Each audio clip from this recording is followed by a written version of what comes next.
So what we're going to talk about in this about an hour here, just a quick product overview, kind of showing you what the tool is designed to do, a little bit of how our tool does it, and then spend some time actually just looking at it. So we have a product demo, there's a few things we're going to walk through, how we look at documents as data sets, and the different ways we manage those inside our tool. As you'll see, our tool does some annotation, helps you create the labels so that we can get targets, which is not common with documents actually. And so we built that into our tool. The modeling, probably a lot of people are here to see what that looks like, and the feedback, and it's kind of like some of the insights that we've taken as we've stood this up for a lot of different use cases, both on our own and with customers. And then publishing a pipeline. How do you get the end job done? And then we'll save some time for Q&A. Okay, so H2O Document AI Overview. This is kind of a process on the left. So you see kind of our capabilities on the bottom, and then the tool that we'll talk about the most is in the middle. So on the left, documents, images, documents as images. So this is going to be typically PDFs or images, cell phone cameras capturing so much these days. You make it a clean PDF from the internet or anywhere where you can really already copy and paste the text. We're built for that. We're also built for, again, like if you saw the things when you got in here, UCSF has faxes. To this day, 1.4 million faxes, multiple pages each one, and they come in as images. They're coming in from a fax machine, so we can't just read the text, but it's still a PDF. It's wrapped up multiple pages, but they're actually really just big images coming in through the fax. And then images of all different types, working on Word documents, things like that. So you take documents on the left, and that's where we'll start. And then we get into the process that you see. So we'll talk about some of this here. So there's a little bit of pre-processing. More and more of that is built into the tools. We use some really good optical character recognition models these days. Labeling is a big part of it, but most people are going to be trying to train a model so you can use models. And it's actually really, models plural is correct.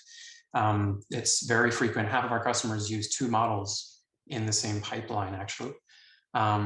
And then some post-processing of taking the results that those models do, bundling that for the specific actions that our customers want to do, and then deploying that. And so that's going to be the last step that we look at today, how we get use out of this. So our software is built for, it was originally kind of data scientists and annotators, so people creating training data, those 2 camps. But the intent of our tool is to be simple enough to really ease that up so that we can we can train other people familiar with data probably, but not necessarily data scientists to be able to operate this as well. But deploying is where we really unearth the value. And so, build a model, build a pipeline, and deploy for use cases that are typically things that our humans are doing today. All of our customers, I think I can say all the use cases we have are doing something that humans are doing today, or things that they're looking at humans as another way of doing that, because we can unlock some of the value that some of the template machines, some of the template processes don't do. So we'll talk a little bit about that as well. But the deploying is really what we're aiming for here. And then the consume on that side is we've got a pretty simple REST API for deployment, and so that means you can consume it where you want. You can throw it into a data store, build a user face on top of it, different, integrate it with business applications, other tools, and we've got customers doing every one of those actually. So then on the right, you have human in the loop, the review and the correction. That's a pretty big part. We've asked a lot of questions about that. We built that into the application so that the models, you can keep a pipeline going, so you can stand up a model and then work it better and better and better as you collect more documents. And so we can annotate from scratch, or we can annotate from predictions. And so that's a key component of what we built here. So, and then running up the middle, we have self-service labeling, as I talked about, labeling, validation, refinement. So annotation, there's a lot of different words for this, but if you're familiar with tabular data sets, it's very typical, not always for sure, but always it's typical that we have the results collected in some data store somewhere of what the answers are. Did someone default on a payment? Over time, we'll figure that out, not right away. But it's very common that we have all of our targets collected. In Document AI, most of our customers do not. So an annotation is a big part of what you'll see today. Training user experience. So there's 2 different model types that we focus on. We can do a few more, but these are the 2 basic ones that we do. And these are common. I'll show you in the next slide. Entity extraction, what that really means. It's going to be probably what most people think of when you think of this, but I'll explore that in a little more detail, and page classification as well. And the integrations like I talked about. So let me show you what we're talking about here. So this is an example. This is Bob Rogers from UCSF. Again, if you saw the little video beforehand, I was talking about a medical referral was our first use case actually with this product. We've got experience for 3 years really prior to that, working with some customers hand in hand where we developed the product. The first time we really used it was with UCSF on their medical referrals. And this is a simplified version you see on the screen. It's a clean output. Their faxes are not as clean as this. And we've actually only got a few things we're going after. They're actually going after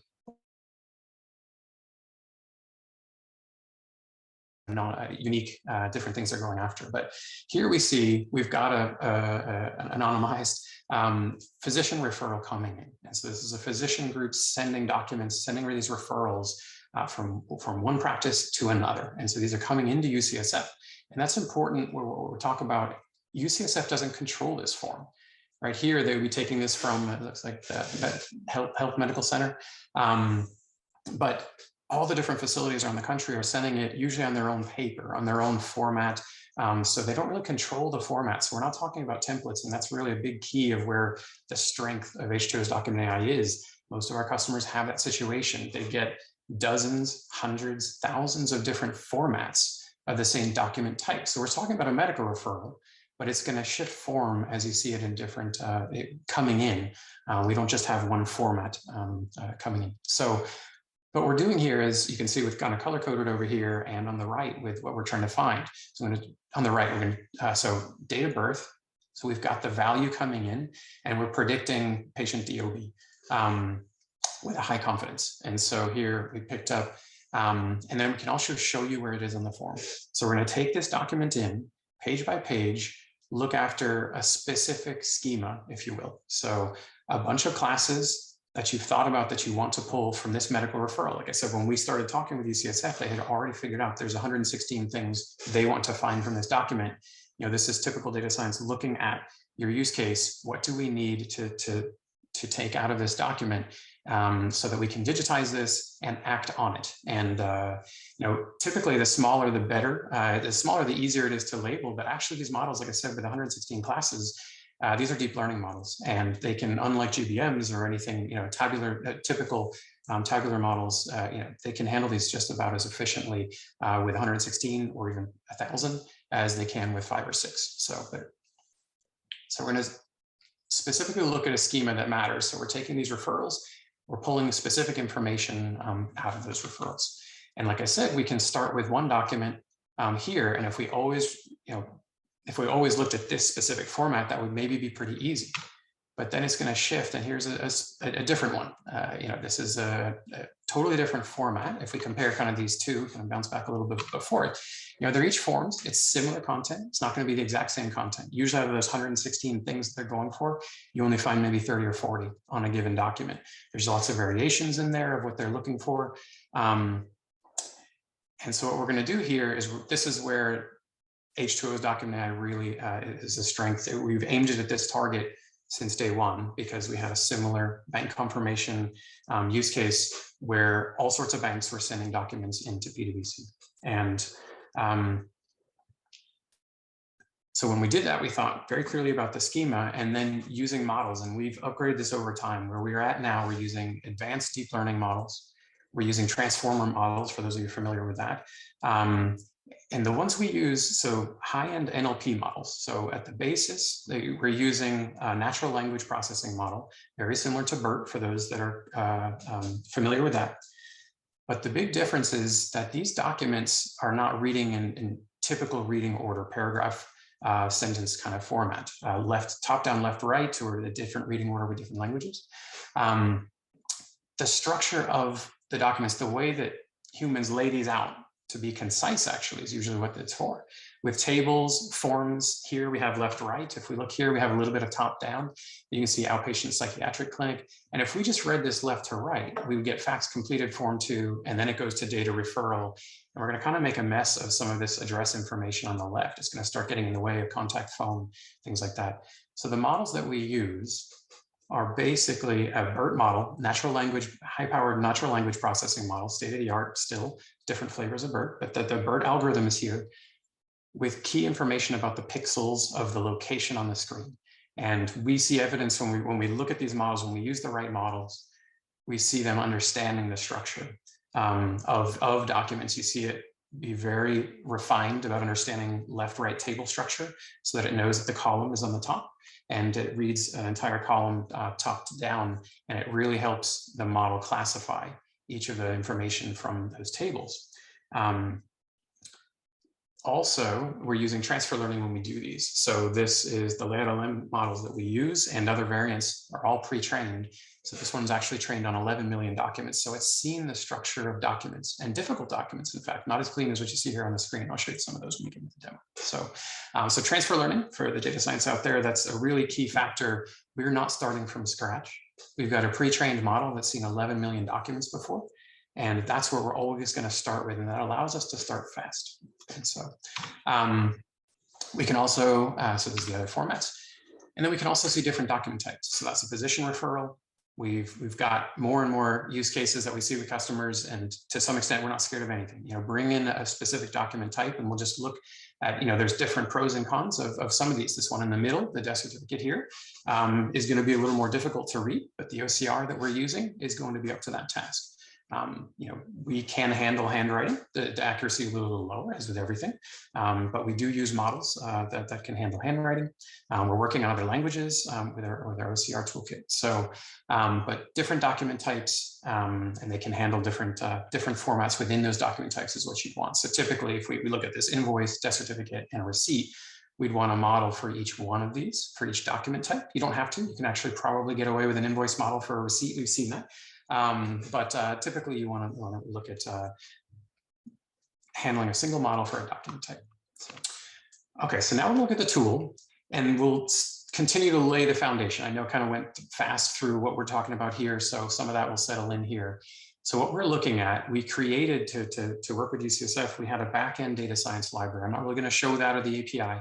We're going to see a UI that sits on top of it and operates it. And so we're going to talk with the make sessions, really take a look, you know, in the next half an hour or so, take a look at how we structure this problem, and also some of the things, and show some examples of how we walk through it. So I'm looking at, this is in our cloud, so H2O AI cloud.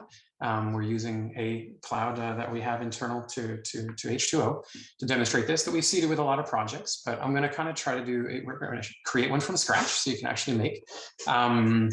These jobs will run pretty quickly, but we're also going to bounce back and forth between some seeded, because I'm not going to live annotate 100 for you. So we're going to pick up in the middle at some in-flight projects here. So the basic, very simple UI, like I kind of said, you know, it's maybe different document types can be a project. Project can be anything you really want. And so let's go ahead and create a new project.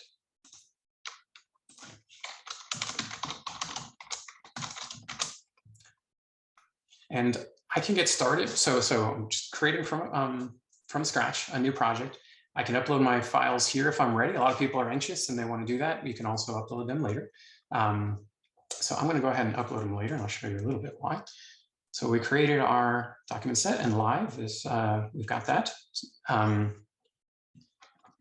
so now I'm going to upload my document set, like I said. So I'm going to first find it. Here we go. I'm ready. I've got just 2 files here, but we're going to track with a project that we've got set up that has more documents than that. So typical kind of things. We can name it here. We can see a lot of different entities. Copy attributes from would be when we have a mature project. So we might touch on that a little bit later. From now, let's just get started, load some documents. What showed up there, I pulled in one of my originals. I've got the small batch, and there's just 2 documents in here, just for speed. And it tracks with, I'll show you, we wait. It won't take long for these to upload, process, but it's going to track with pretty much what we have here with these medical lab tests. Sorry, actually, I think I did, sorry. The auto repair estimates. So same thing, different project. We've got our different document sets. This one has 21 documents, 87 pages. So there's the first clue. We have some PDFs in here. We have some documents that have multiple pages. And so very common, we get a mix of all sorts of things from customers and a mix within there. So I can mix up within this document set here. It's a zip file. And that's a key piece for trying to learn where we're at right now with Document AI. This throws people off. We're looking for one file when we uploaded the document set. And so it'll say that in here, and we'll look to expand that to make it a little easier. We find a lot of people trying to upload a whole bunch in one time. So wrap that up in a zip file, and we can load multiple documents at the same time. So let's go back to here, probably loaded by now. All right, here we go. And let me also show you what happened. Was I kicked off a job. So this is live. We've got that failed because I loaded 2 of these. I tried to practice just before this. Apologies for that. We kicked off a job live, and you can watch these. And this is an important part of how we've set up the stack. We use an internal tool, ML API, to kick off Kubernetes jobs to do these. So the product is designed for scale. It's designed for cloud. It's designed, each of these jobs are independent. And so we can load multiple at a time, and they are intended to scale. So with each of these jobs, I'm going to see this this is a common interface to get this modal. And so we just usually see the logs here. We can see where it's going, when it's going. We can see what's processing, what succeeded, what failed. The reason these failed, by the way, to make it clear, is that I uploaded them twice. And we have some of those, all those documents are already there. And so it doesn't run into it itself. We have one version of each of those in the format that we're looking at. So moving, you can see I kind of glossed over, I didn't really mention it all. So we have our project here, document sets going kind of top down, document sets, annotation sets, where we'll spend most of our time. That's kind of our data. So I mentioned kind of working with documents as data.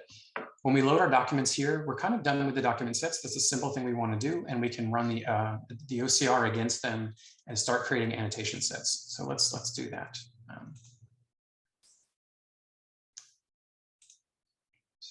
Click on the card. There we go.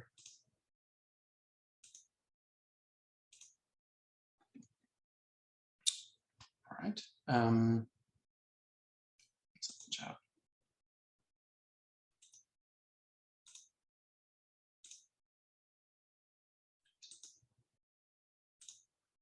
Okay, the OCR pane here. So if we look at the basics of what we usually want to do, upload documents,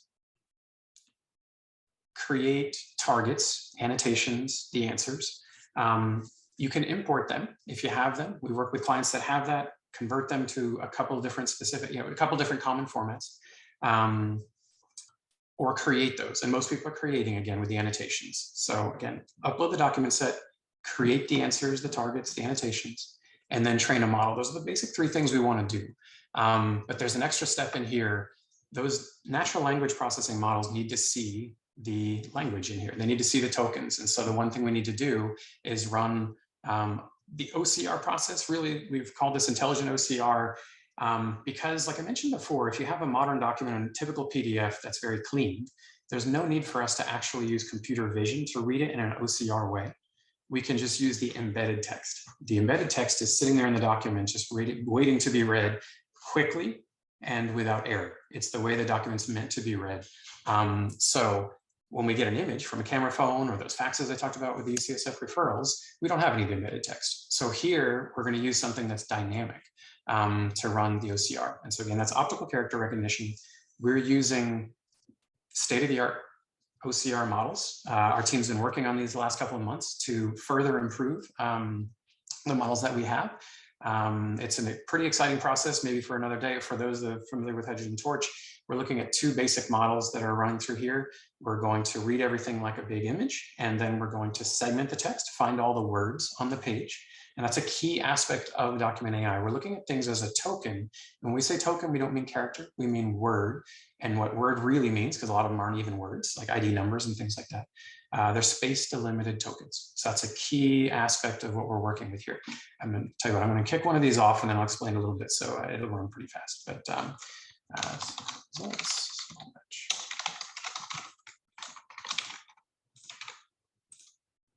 okay, so I have queued that job to run. Let me show you what that looks like too in the jobs. So here we have a pending job. We can click on that. We can see as this progresses, and it's going to keep all timestamps. Very typical kind of stuff. So, but let me go back and show you with that OCR interface. And I can do this again and again if I want to. It doesn't. So with the OCR method, which I didn't show, this is where we're dynamic with what we can handle. So we have a few, hopefully it shows up on the screen. Sometimes it does, sometimes it doesn't. But I'm going to explain what we have right now. Tesseract, PDF text extraction, DocTR, and BEST.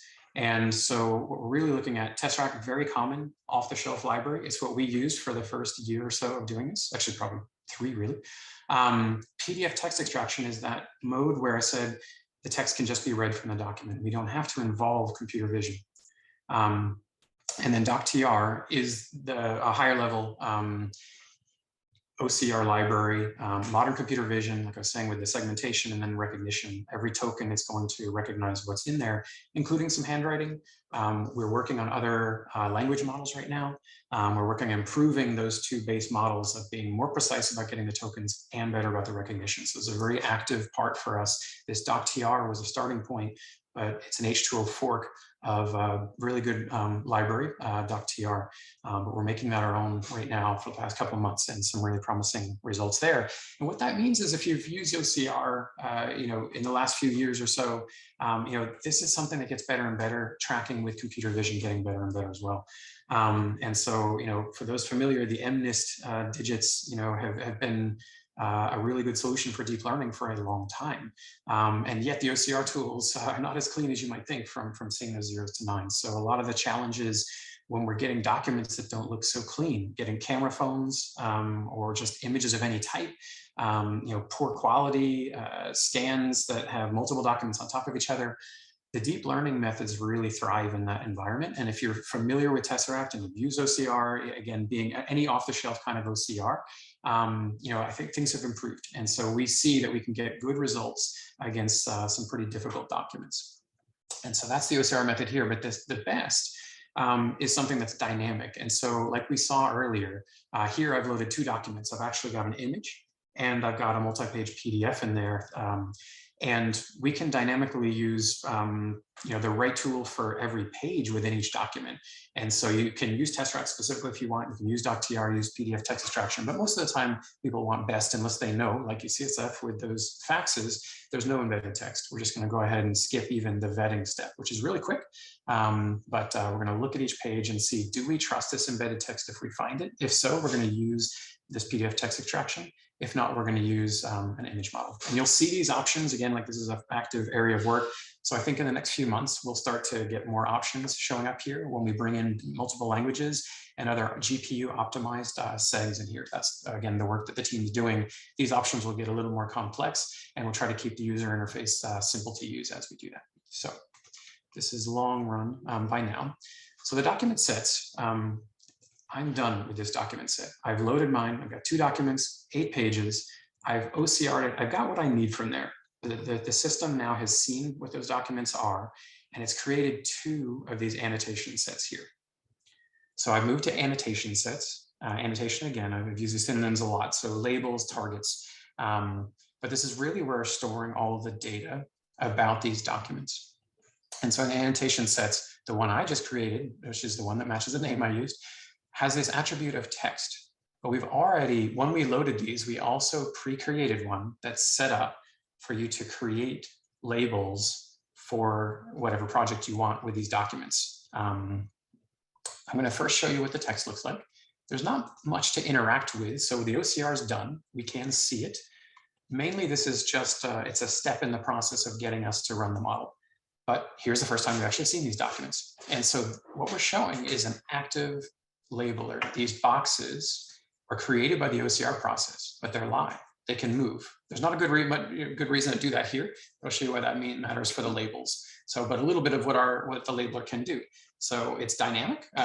We can see the documents, so I can turn on and off the boxes. I can turn on and off the labels within them, and or both, or neither. And neither is nice to just show what documents we're looking at here. We're looking at these auto repair estimates, so just pulled from the internet. So these are something where we have a multiple page PDF here. So page 1, page 2, let me expand this a little bit so you can see it. This is the +0, so it's 0 indexed paging. So we're looking at, I'm flipping through by hitting just the keyboard, left and right, but you can click on them as well, to go through the multiple pages that I loaded. And like I said, I loaded one PDF, and then this is just an image. It looks pretty clean. Apologies for that. But we have a 1-page image is what this actually was. And so then our PDF. So we can go through these Again, we turn back on the labels, we see what the OCR is reading these. And this was embedded text. It reads it really cleanly. We can see just how precise some of those are as you get used to these. The boxes are really, in a line, you can see. Because this one be a little different, a little jumbled. Zoom in a little bit, so you can see that these are reading every token individually, and they're just slightly different. That doesn't really cause us any difference. So that's what the OCR process has gone and read all of these. And so this is, you can see some of what it's read here. So it's just a little bit fuzzy on this one. And so decent run through these, that there are some mistakes with what it's done. And that's definitely what we're always working on, trying to read these as much as we can. We need both pieces of information. We need the labels to see what most of us would think of as the OCR results. What's the text that's in there? But just as key to that is these boxes. These boxes are going to tell us where they are on the screen, and that's what Document AI needs to run. And so quickly looking through, so I'm going back to the annotation set, so you can go back and forth of what we call page view. So I went over that pretty quickly. So I'm going to go back into this preset one that doesn't have these boxes, and this is where I would create my labels. So whatever I wanted to do, I can set up. Again, this is dynamic. I haven't started a project, but I can very easily. So I will create, I've already got that ready to go. Label, really key that it's under, this is specific, LABEL, so they have that text in all lowercase. That's what we need to be able to train a token classifier. And so I'm going to add this here. I'm going to change this to a dropdown, and I'm going to create some values. And for the speed, I'm just going to create to show you what these are, but I can jump over the project where we've got those ready to go. This is a dynamic labeler. So if we wanted to highlight something like that, immediately as I created those, I've got my A. Actually, let me move up. There's my A. Oops, right click on that.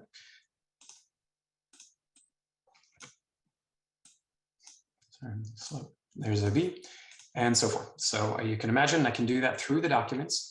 Looking at key pieces, some of this, like actually what I'm looking at here is the report date, a lot of times stays constant on these pages. So you might find it on every page. Most of the information doesn't. Most of what they'd probably be going after is on this table, in this sort of summary, how much does the auto insurance company owe, the deductible, the final payment, things like that. So let's flip over real quick to the one that's already ready, and I'll show you what that looks like. Here we have one that's been labeled. And it looks like this. So we've got some things that are a little more clever than ABC. So I've created some things that the insurance company might want to see out of these, just hypothetical, but something very typical to what our customers are seeing. We're getting some basic information out of the header. Like I said, we're going to get some information over here. Zoom in from the detail here. So the subtotal, the total, deductible, and the insurance. So we're thinking classification models at this point. So we're going after, this is our classification schema, essentially. These are the classes within something we're calling labels. So this is, we're going to train a model that's going to look at the attribute, as we call it, with the label, with these classes, including everything I haven't labeled. So there's a lot of nothing that I'm not interested in for this use case. Different use cases might be interested in all of the tabular data. They might be curious about something we don't even have headers here. We're going to get a model to learn what we're doing without even seeing that the labor is what's in this second column. And once you get to see these documents over and over and over, we'll see that they actually follow a pretty common format. This is a different format here. You can see this is not as clean. It's got, it's been faxed or something like that, or copied. Similar kind of table here. So we can get similar information on them. And so that's generally what we're doing here. We're going through enough documents we can get a model to learn based on seeing diversity of the same things, of the same comments. So vendor, it will start to learn. I mean, here, if we think what we're going to ask this model to learn, there's no pretext around the vendor. And if this is your first document, you might not even really get the sense of what these are.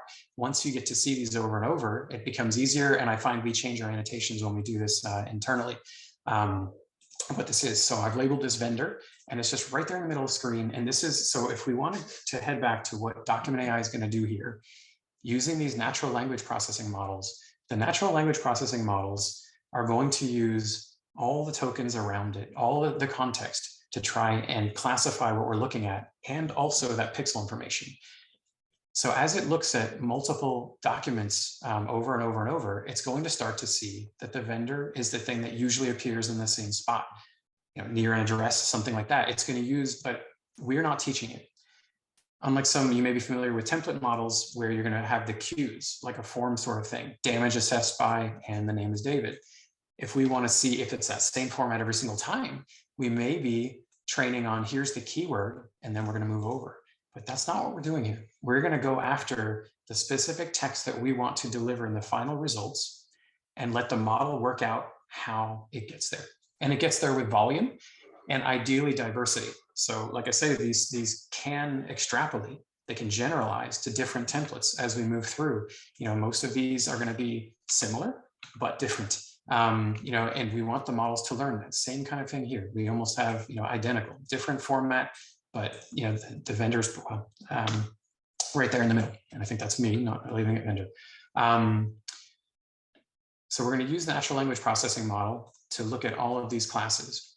Now, getting specific about how we're working through these, when we go back to the annotation sets, I'm going to show you again with the attributes. So the first one I labeled looked kind of like this. We had the text attribute. This is the OCR result, and I've called it tokens over here. I created the initial labels and put label and class over here. These are the key things that drive the two different types of models that we have in H2O Document AI. Label is again for token classification, and I haven't talked about it much. Class is for something that exists if you're classifying each page. And this would be the case with the UCSF referrals. They would get on average about 25 pages in each PDF. Some of it was a referral. We think of it as a referral fax. That's what's coming in. Where there's a fax header page, there could be clinical notes, lab notes, insurance information, all sorts of stuff that isn't quite just the referral form that they were looking to process. And so what we have two models operating at that point. One that's been trained for each page of the different types. There's about 15 different types that they're looking for, and we classify each page that way. And then we do the token classification model, which is for each of those pages. They're going to run, look at the 116 different classes. So label, the green, will drive you towards the token classification. Class will drive you, will be setting up the targets, the labels, the answers, so that the model can understand what its topic is, what it's trying to do. And so I haven't, our documentation, I do want to mention this before I run myself out of time here. So we have documentation here, and it'll walk you through these flows. Everything I'm kind of saying, you can walk in the slower method, kind of going back and forth. It's going to call it exactly how you do these sorts of things. And so I find myself actually going to the beginner tutorial a lot to show people how this works. The documentation walks you through the entire process. So anything I'm going too fast, you can walk back and realize the ins and outs of how to do that with the documentation that we have. So I've got two different forms. The last major step I need to do here to train a model is to merge these. And so I'm going to make sure, so I've got 21 documents and 87. I didn't actually label all of those.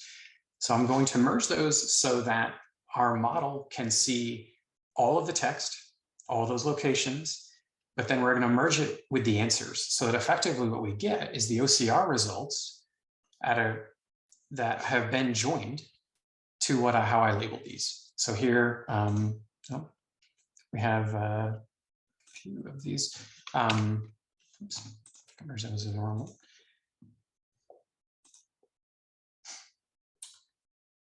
This is what the model is going to see. So that's probably why it's that way. Let me show you one. Let's set up for this. Well, we'll go through that one still. So the merged results are going to say the label and the text. And so essentially we're taking these two data sets and we're going to apply the labels. That's effectively a join. And this is a case where we built the tool to try to help you pick the right thing. So we have these drop downs, and we're going to pick what we need to see on both sides to make sure that your model has everything it needs to run. So if you're going to pick a token annotation set, it knows which ones have tokens. And here, looking at token labels, it knows which ones have that green label format inside them. So we can pick up these, we can merge this, which I have done, and we can get a resulting annotation set out there. So this is where we're, again, managing the data sets for the documents. And so we're moving, so each one of these rows is sort of representing an individual piece of the puzzle. So we can keep labeling these. And then, so right here, I've merged those two. I've got these two coming through. I was able, that's the predictions. Sorry, that's why it was a little off, threw me off there. Sorry. This is going to look a little more sane. Apologize for that. Here we go. These are the modeling results that we have. So I've got the OCR results.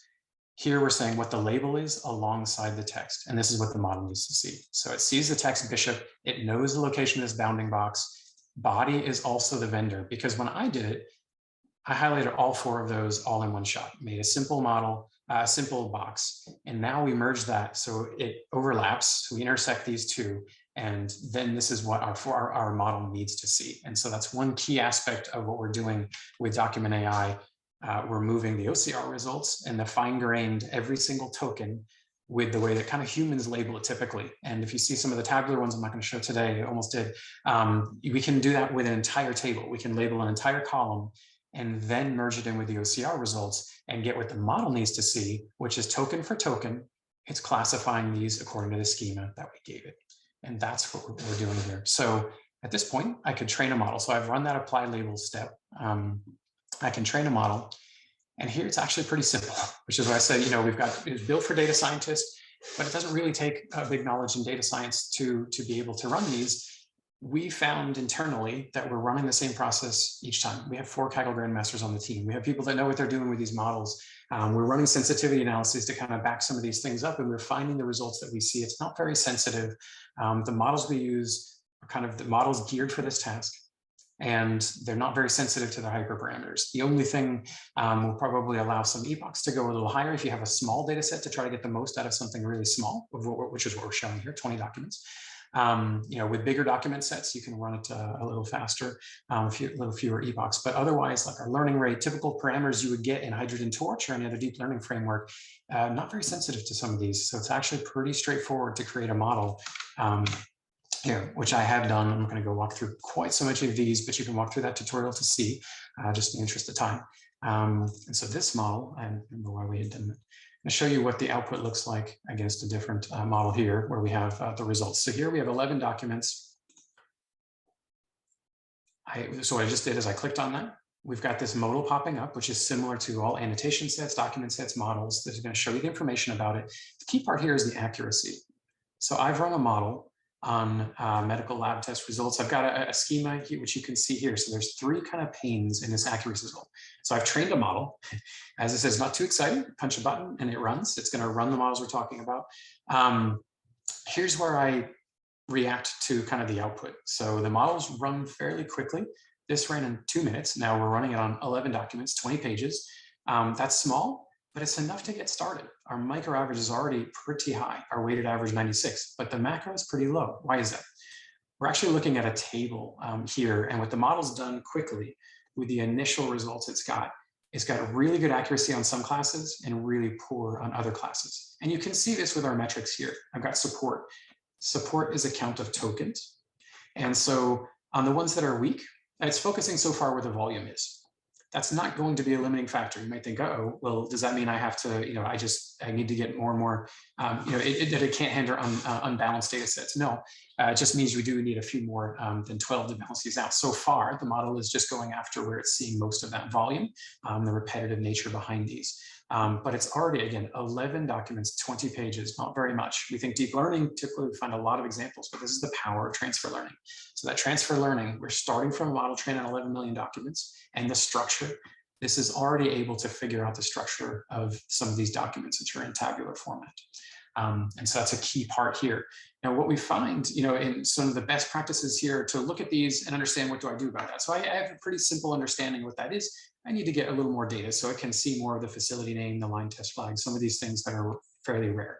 So with 11 documents, 20 pages, we need to see more documents. We want to focus on these. Maybe it's already accurate enough to start doing what I mainly want. I can think about that. At that point, I might already choose to deploy a model and start to use it a little bit in a trial scenario, or maybe even trying it. Some people, these processes are so human labor intensive that a model with these kind of metrics might already be useful. Chances are you want to add a little more typically is worth your while to label a few hours of documents. These 11 and 20 probably these days with our labeler can be done in less than an hour easily.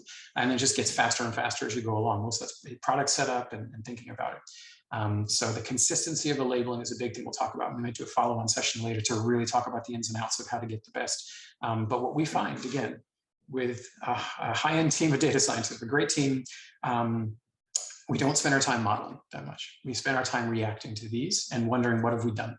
Have we created, are those labels? We even saw it. In fact, I said myself, I didn't even label a vendor correctly on there. So it's that kind of inconsistency that is most of what we've seen over multiple years. And that's where we tend to focus on. So looking at these model metrics and wondering, what do I do about that? Looking at, we can also get those predictions. And in the interest of time, I'm not going to show too much of those. We saw some of the models on the last one, weren't very accurate at that point. But on this one, we can see these are the predictions. These are in-sample, but we would see some out-of-sample ones look the same. But this is what the model predicts. And so we can see these. We can see where some of the errors are made, some of the tools that we have in here. And it just helps you take that path towards getting a better model. We said it's kind of a feedback loop. So I can load more documents in and label those as well. I have this here. This 20 and 90 is actually a different data set. And so now I'm up to 34 and a lot more pages with that. So I can take the results of these and look and see, is it faster for me to use the existing system to label things? Get our labels up here. There we go. For the computer to label these, the model to label them, and I just correct. That's usually the inflection point you want to look for when you're starting these tasks. And you will get there. We've seen 10-to-1 kind of savings when we put the energy into getting a good model. The next phase, we can do multiple documents and it's 10 times faster. It depends on how many targets you're going on, sometimes in the structure, but we've got evidence of, we've run into these use cases before, and it's been much faster to use the model to start, and it's faster to just correct its mistakes, and much faster to get to the labeling. So with that, looking at the time, I will do one last thing and then I'll turn over to questions a little bit. So I've got the model here, and that was a quick running model. But typically you'd iterate, get a new model, see where you're at. It's really easy with those Kubernetes workflows. You don't have to think much about that model. I didn't actually hit the button on train, but it's really easy to fill that out. A minute later, you've got a model training, and then you can even get it back to adding more data or just kind of seeing. So it's really easy to run a model. And just the ease of doing that is really nice. It encourages me as a front-end user. I like just queuing these processes sometimes just out of curiosity, running multiple different OCR sets. But the key piece is when we have that model and we want to deploy it, what do we do? So right now, you're going to go to the Project tab, and we can publish a pipeline. I've got my model here. I can call my pipeline something. This is very new to us for those that are familiar a little bit. So the custom post processor, we can add these. We're working on this interface, and we've got some out-of-the-box post processor we can help you with, but this is a key aspect to getting the information that you want in here. So we've got a few things. We'll work on how the documentation is going to track to exactly how to use some of these things. We've got supply chain specifics, post processors. We've got generic post processors in here. So this is really exciting to let customers drive this. We've had to interact with people to help them through the post processors, but post-processing are how you take something from the token classification. If you think what I've been saying, this model's job is to take each of those tokens or the pages, if you were labeling pages. I haven't talked too much about that, but generally with the tokens, how do I aggregate those into entities? Do I want to enforce table structure? Various different kind of things you might want to do after that model has tried to look at all those tokens and say, is this a token of interest? And if so, what is it? And the probability of that. So that's what we can do with the post processors. And we have a post processor hooked up to every pipeline we've ever run. There's always something you want to do, but usually it's just something simple, like taking Mark and Landry and putting that together as customer name rather than Mark customer name, Landry customer name. So that's the most common post processor we have. Table formats, probably in half of them, things like that. So custom post processors, but we're going to get a REST API at this point. I'm going to run with the default. So we can hit publish. I'm not. You can see a bunch of these so far. Take about 2 minutes or so. So you hit the publish, and then you have a REST API right here that you can use to score. And again, going back to the documentation to talk a little more in detail of how you use that, but an easy to consume REST API. The really simple way it works is document in, and JSON out. And so I've been doing things in batch here. We've been seeing, that we have 20 documents here, 14 here, 90 pages, all of that. The REST API is single document in and single JSON out, which can handle multiple pages. It has a specific schema. Again, with the documentation, we can walk you through that, but pretty basic once you get the hang of it. It's going to show you the location of the predictions, the class of the predictions, the probabilities that are in there, multiple probabilities. Even if you want that, you can see the second, third, fourth most likely as well. That's key to some of the workflows that we have customers doing. And so that JSON will come out very easy. It's post a document. So the REST API is easy to use as well. You're posting a document. It's an asynchronous REST API call, but we'll run it back in a dozen seconds or so per page. And then you can poll to figure out when the job is done, and go obtain that payload of the JSON out when it's done. So that's the simple three calls. And so that is going to be also in our documentation as well. So with that, breeze through. So we'll probably do have some questions. I do think we'll probably do a follow-on to get into the details of some of these things I talked with, a little bit more about the OCR, react to some of the questions, and a little bit more of how to use it. But definitely invite you to bring a document set, follow this process, really following along with this documentation we have. I think one thing that's been interesting to me is that you just don't find, there's not a Jupyter notebook out there sitting, waiting for you from everyone under the sun, like you would see with a lot of tabular data sets. A lot of the things that we've done as a company are similar to what other people are doing. Now, of course, there's, Document AI is a kind of a burgeoning thing. You see lots of the cloud players have this, a lot of startups, a lot of investment here. It's a really important task. The solutions take so much, time to do when done by humans.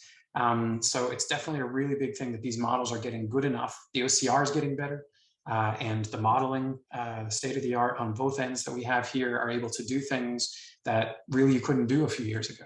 We've really been able to do things where it's efficient to replace humans, hand in hand sometimes. We put the feedback loop in there, but we find customers just amazed at 5-to-1 savings on the time to run some of these versus humans to do it. Things like thousands of hours saved in these processes. So it's